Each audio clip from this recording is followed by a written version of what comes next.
Hello everybody, I'm some loudmouth on the internet with an opinion. Growing up, I was always fascinated by dinosaurs and all the prehistoric world in general. Movies like The Land Before Time, Jurassic Park were big parts of my childhood. But in my opinion, the definitive dinosaur picture came out in the year 2000 when I was a mere lad of 12. That program premiered on the Discovery Channel here in America and was known as Walking with Dinosaurs. Produced by the BBC, this program was innovative in so many different ways, and remains one of the definitive programs for people fascinated by prehistoric creatures. Its format is simple: try to rebuild the prehistoric world, and tell it in a nature documentary format. This worked really well because it didn't anthropomorphize its dinosaurs to appeal to a young audience, nor did it portray them as movie monsters. It treated them as they really were: real animals that were once every bit as real as you or I. Of course, due to the vastly incomplete knowledge of these creatures we have, it relied on a lot of guesswork about the behavior, but it all felt plausible like real animals behave. Overall, it was a beautiful recreation of a lost world. The series was a big hit in the ratings department, which led to the same crew creating many sequels and prequels that explored other periods in Earth's history, as well as many other knockoffs by other producers trying to recreate the same feel. Basically, documentary television was given a huge boost by this program. That's why I was very excited when it was announced that BBC was teaming up with 20th Century Fox to create a big screen Walking with Dinosaurs movie, this time in 3D. And I was like, awesome, just imagine what they can do with today's special effects and a big screen budget. Unfortunately, that's not the movie we got. This is a review of the Walking with Dinosaurs movie.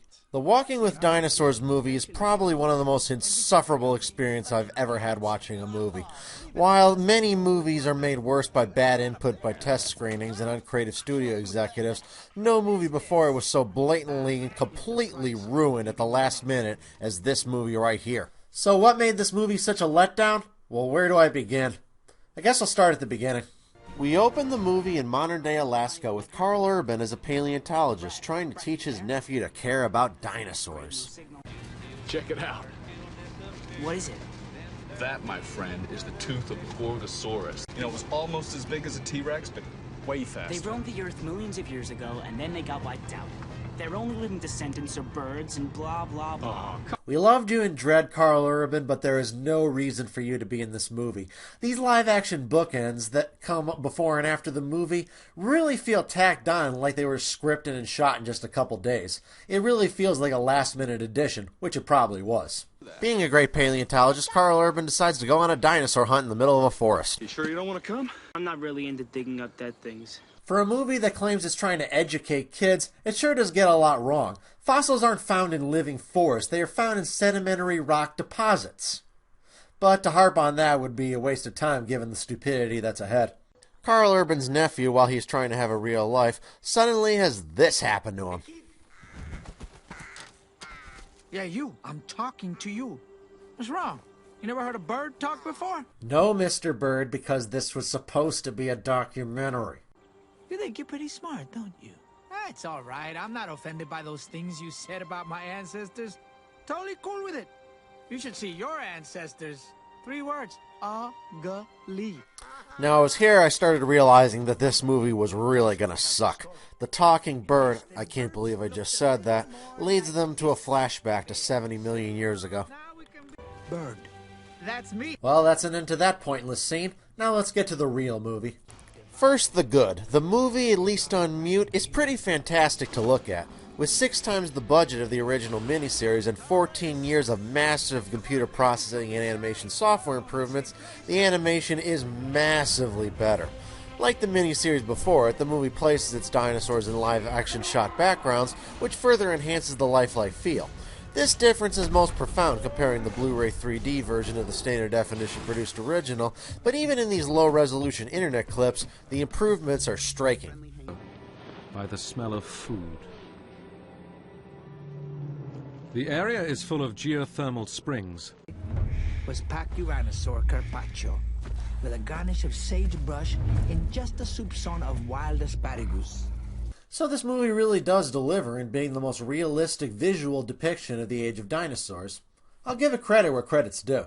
We follow the migration of the Pachyrhinosaurus and other herbivores who would migrate from what is now Alaska to southern parts, chasing food every year during the changing seasons. Fossil evidence shows that these great migrations did indeed happen back then. They were very similar to caribou migrations today. Back then the climate was warmer and Alaska wasn't quite as far north, but the fact that dinosaurs were able to survive in environments such as Alaska shows how versatile they were in adapting to environments all over the planet. So it was a pretty awesome idea to try to bring one of these migrations to life with state-of-the-art effects. That is until you listen to it. Uh-oh! Run away! Where are you going? All right, more for me. No, seriously, there's a big monster behind you. Oh, yeah, sure. Yeah, there's a monster behind you, too. No, yeah, just whistling out of my hole. No biggie. Told you you'd blow it. Get it? Blow it. Oh, I see you like to dance. What would it be, my briny friend? The mambo? Kenke, tenke, kenke, the salsa? Perhaps the deadly lambada? Dad! Wow, Dad, that was awesome. I mean, you kicked his butt all the way up to the Stone Age. Yeah, people, get used to that soundtrack, because you hear that throughout the entire movie. Fun fact, both The Land Before Time and Disney's Dinosaur were originally planned in their early stages to be dialogue-free pictures, similar to the Rite of Spring sketch in the original Fantasia. But in both cases, studio executives thought that the dinosaurs had to talk for young audiences to understand.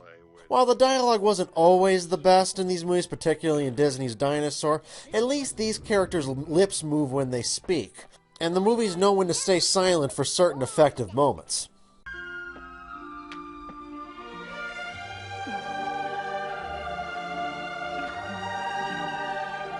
The Walking with Dinosaurs movie, by contrast, never shuts up.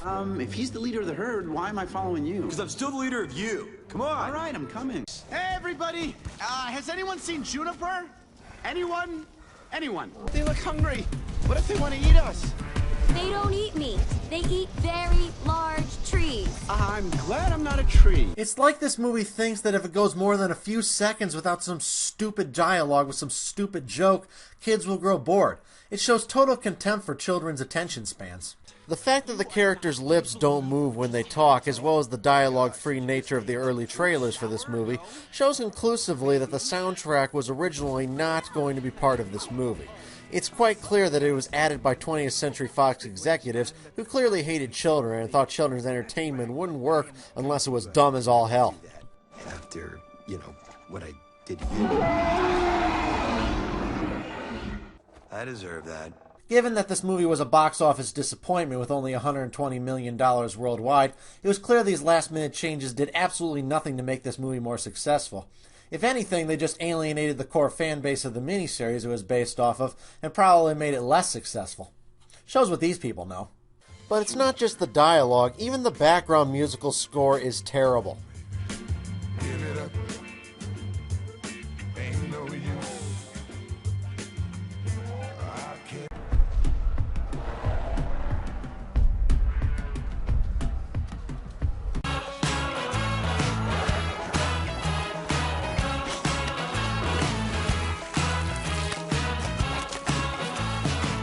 Here's what the background music of a dinosaur movie should sound like.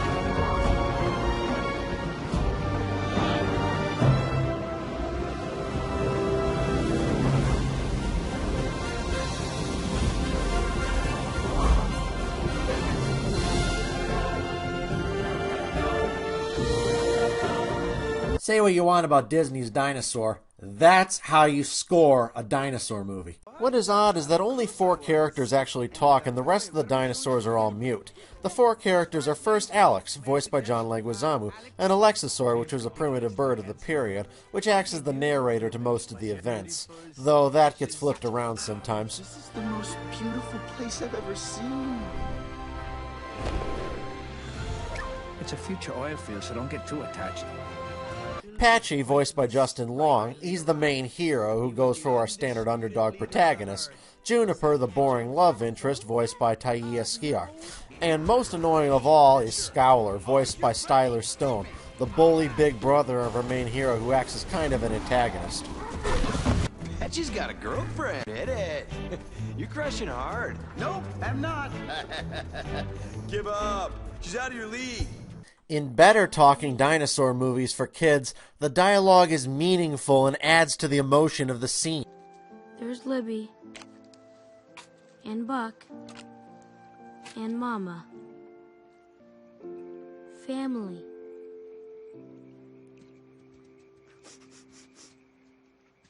Huh? You don't understand. In Walking with Dinosaurs, the dialogue removes all emotion from the scene, even putting bad jokes in what are supposed to be emotionally powerful moments. The emotion is massively more powerful without the dialogue. What do we do now? What do we do? Don't worry, Dad would never abandon me. You mean us, right? Right. Us. Help, Dad! Dad, over here! That's a good idea, Dad. I was gonna do the same thing, bust through that tree. Normally for my Loudmouth reviews, I go through a movie chronologically and examine scenes on a kind of chronological basis. But for this movie, that would be largely pointless without constantly repeating the exact same complaints. The dialogue is stupid, it's unfunny, it shouldn't be there, yada yada yada. So instead, I'm doing something different. I'm simply going to take the top 10 most offensively stupid, annoying moments in this movie and talk just about them. Keep in mind, these are not the only annoying moments in this movie, but if I talked about every single piece of annoying dialogue, this review would be well over 2 hours. So, let's move on to the 10th most annoying piece of dialogue in this movie. Number 10. He was a man of few words. Actually, he was a man of one word. So, because this movie was too cheap to hire a voice actor to voice Patchy's father, we get a really, really lame joke about it. Still, this makes Patchy's father probably the best character in this movie, because he doesn't talk. Number 9. Remember, they can smell fear! Sorry, that's not fear. Juniper, you okay? I think I just stepped in some fear. Just what every children's movie needs. A joke about stepping in piss. Seriously, name one good children's movie that has a joke about stepping in piss or feces. Number 8. Sometime. Hey, losers! They looked. Where you losers been? Huh, Patchy? What? You left us behind. You left me ahead. That's ridiculous. You're ridiculous. No, you are ridiculous. You're ridiculous! You're ridiculous! Oh, it's so cold!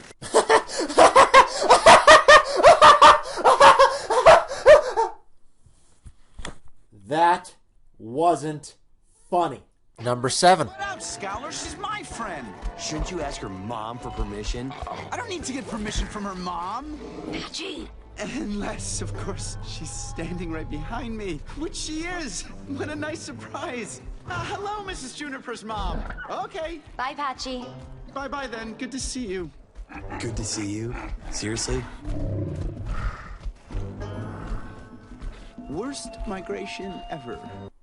Worst Simpsons reference ever. Number 6. Juniper, listen. It's time to talk about the future. You mean the Cenozoic era? No, I mean the Patchy and Juniper era. Get it? We reference the geological period that came after the dinosaurs. Aren't we so clever? Number 5. You messed with the wrong herd, lizard boy. You're about to get served. Make this stupid movie stop. Number 4. This is Scowler's herd, and things are gonna be different around here from now on. Rule number 1. All herd members will walk a minimum 4 feet behind Scowler. Rule number 2. Do not speak to Scowler without first being spoken to. Rule number 3. Do not make direct eye contact with Scowler. Rule number 4. Never question or contradict Scowler. The first Thursday of every month will be known as Scowler Appreciation Day.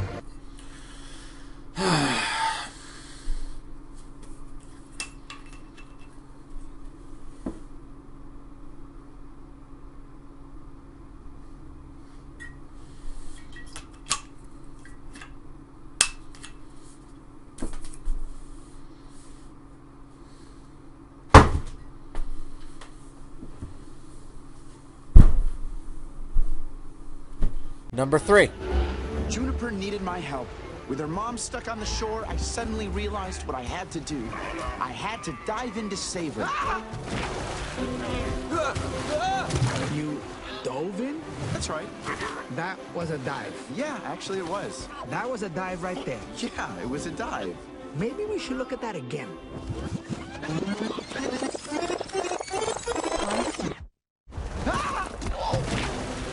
Yeah, there you are with a beautiful dive. I'll have you know that was a reverse pipe cannonball.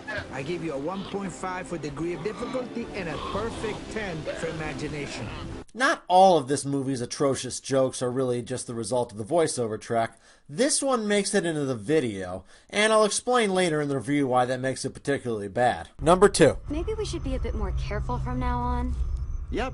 From now on, I'm going to be extra careful. I'm going to keep it stealthy.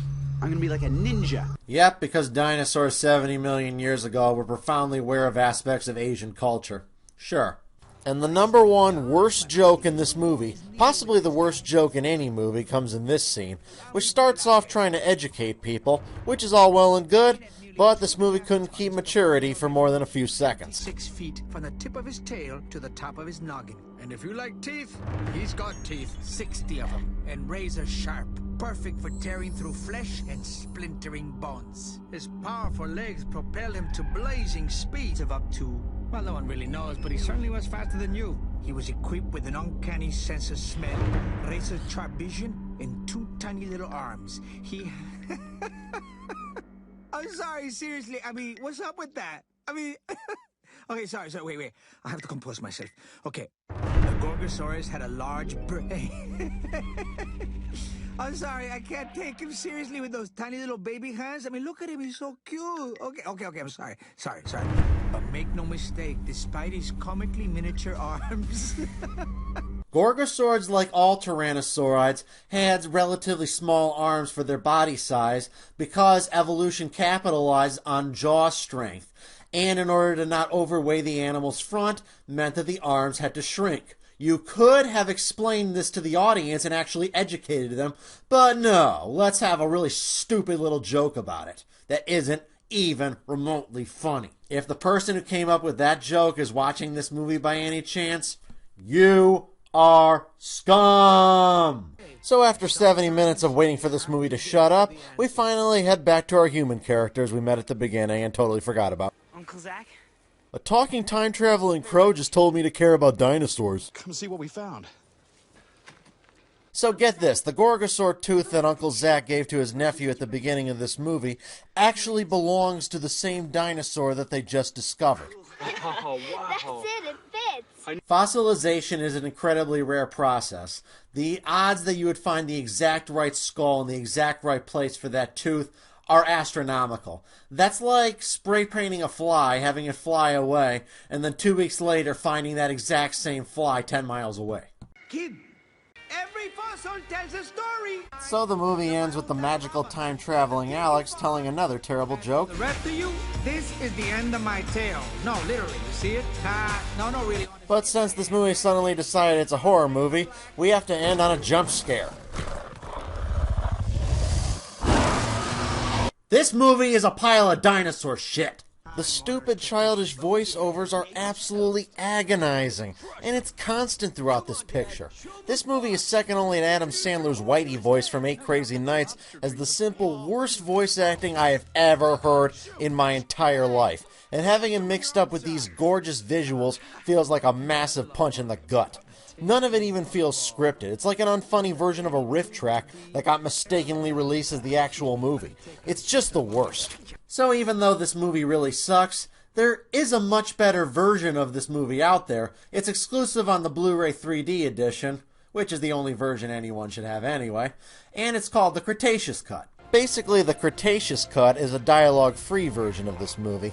It also conveniently edits out those pointless live-action bookends at the end of the movie. Man, is watching this movie without the terrible voiceovers a huge improvement. Even this version has its problems. The terrible pop songs in the background are still in the movie. The terrible rewind effect at the river is still in the movie. And that annoying as shit scene where the camera zooms in on the Gorgosaurus' arms is still in the movie. And without dialogue makes even less sense. Also, why they couldn't have hired someone to do a proper narration track like the original miniseries had, I have absolutely no idea.